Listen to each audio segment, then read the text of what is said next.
Let's do this. Okay, so today we are going to look at the golden spiral, also golden ratio, the golden rectangle, and also the golden circles, all part of the same thing. So what is the golden ratio? Well, it serves to set good proportions, balance and composition. You can see it in nature, and it's also used in art, architecture, photography, and of course design, to name but a few. So this is Fibonacci's. So the sequence is simply the sum of two numbers before it. So if it begins with a 1, the next one is a 2, and the one after that is a 3, the one after that is a 5, and so on. So this proportion, this golden number, is 1.618, and you can see it everywhere in nature, like I said, in architecture. So what that really means is when you have more than one object of different proportions and sizes, if the difference is 1.618 between those sizes, it will be the most perfect and naturally harmonious proportions in your design. So let's have a look where this magic number appears in nature. If you take a snail shell, for example, you can see that it actually follows Fibonacci's curve within his sequence. Exactly. Incidentally, the cochlea of the inner ear of humans follows this same shape as well.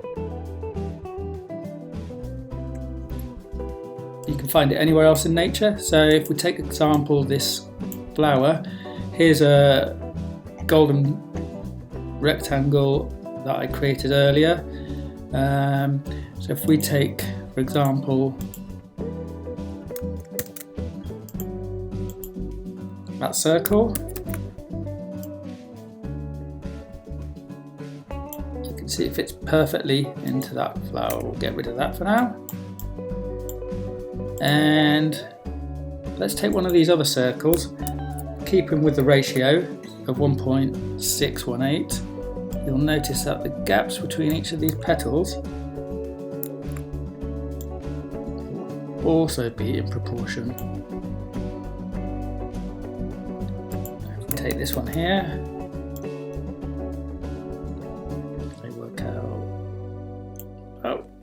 same as those. So yeah, there we can see it working.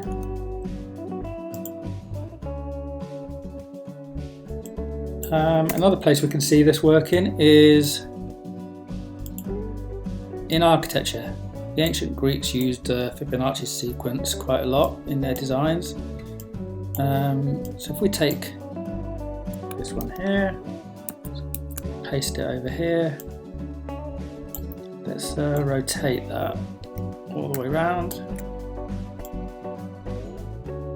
line up the columns,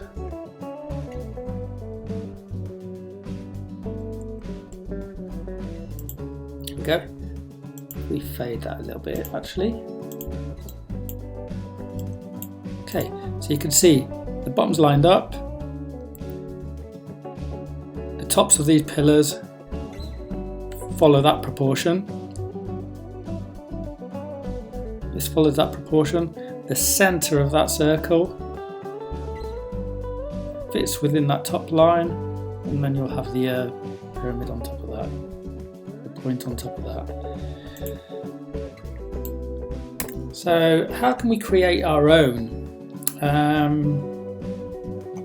So let's start with a rectangle. Okay. So if you click on your rectangle tool, click once in the box and select 100 by 100 pixels. Okay, that makes our first box. If we then click on the ellipse tool, click once in the box, let's make another circle of the same dimensions, 100 pixels. Okay, then what we want to do is put those together centrally so we can align them together like that. Okay,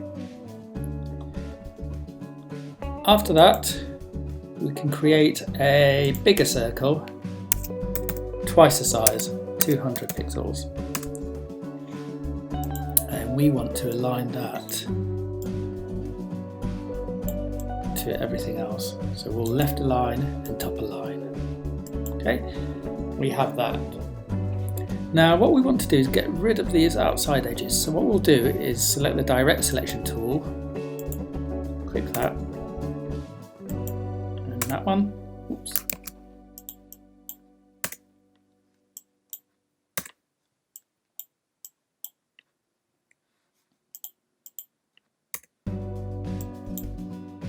There we have it. And that is what we're going to be working with. So I'll group that. Okay. Next, what I want to do is duplicate that. So this will be one of our first squares. Object, transform, scale. So here we've got uniform. So what I'm going to do is divide that by 1.618. Okay, and I'm going to say copy. And there I have another copy of it. And what I'm going to do is rotate that 90 degrees. Make sure you have Smart Guides selected. Perfect. Now we can go through that process again.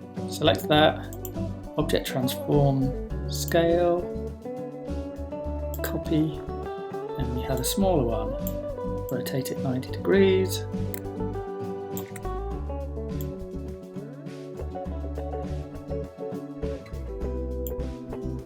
Go through the process again.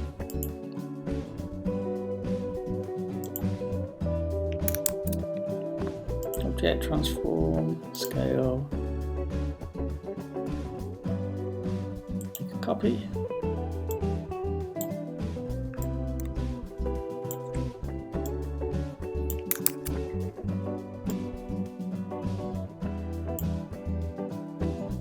Let's do it one more time.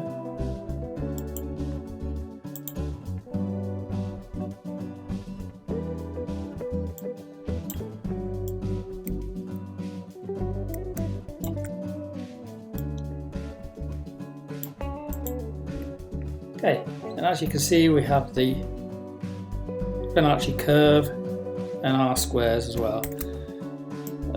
Let's just make that, group that and make it a little bit bigger. Lines up with this one.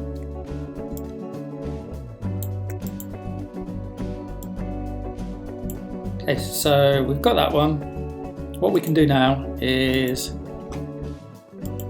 separate our sections.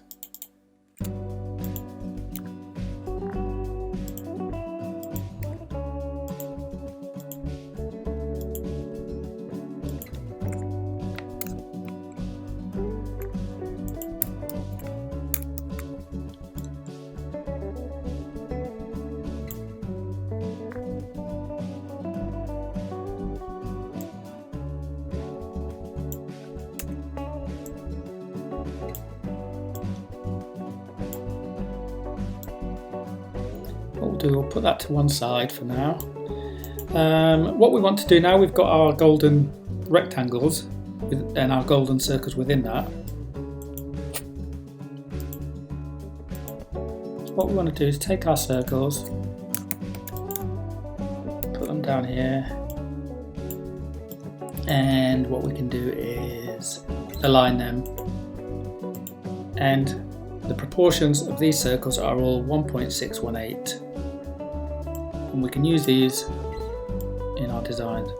Let's have a look at how they've been used in the past, like in well-known designs that we're aware of now. Let's take, for example, the Twitter logo. If we take this outer ring,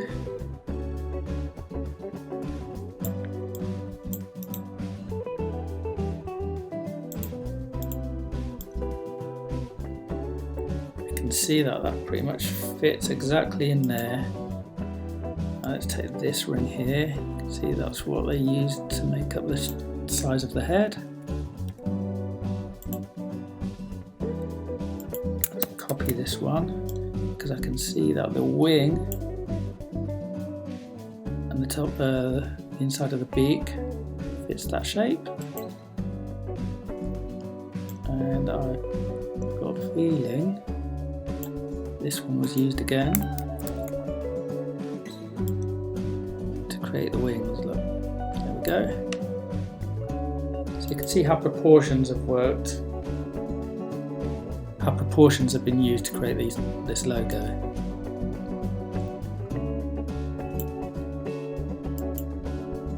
Every single part of it.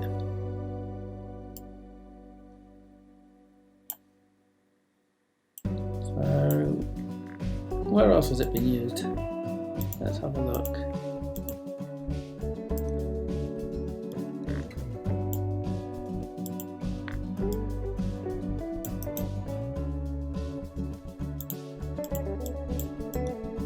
We all know the famous Apple logo. So I can see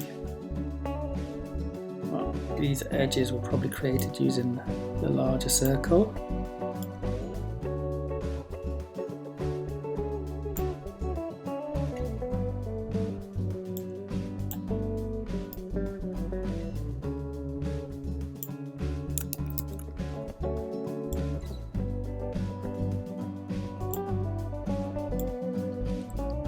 The bottom of the apple was created using those two.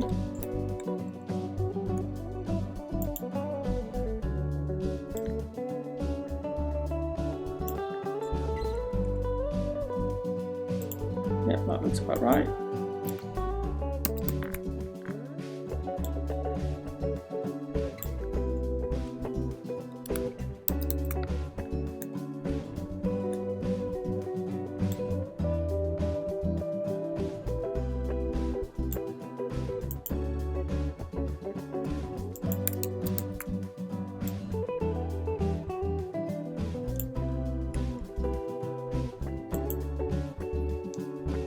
And there you have it. What we'll do next week is create our own logo using the golden ratio.